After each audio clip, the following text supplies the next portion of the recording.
Bu yəqin ki, yeni başlayanlar üçün ən populyar və ilk müqayisəli olan göstəricidir. PE səhmin qiyməti, bir səhmin düşən mənfəəti EPS. Məsələn, Robinhoodda bu dəyər 59.60 ola bilər.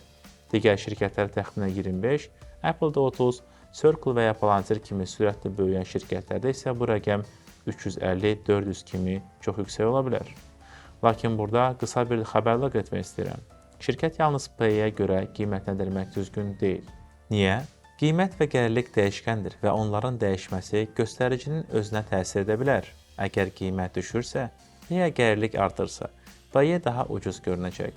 Amma bütün bazar və bunu görür.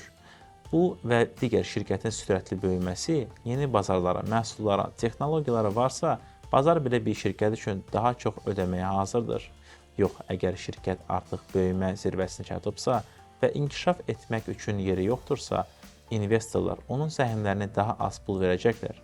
Məsələn, Coca-Cola kimi şirkətlərin PE göstəricisi həmişə Circle kimi gənc və böyüyən bizneslərdən daha aşağı olacaq.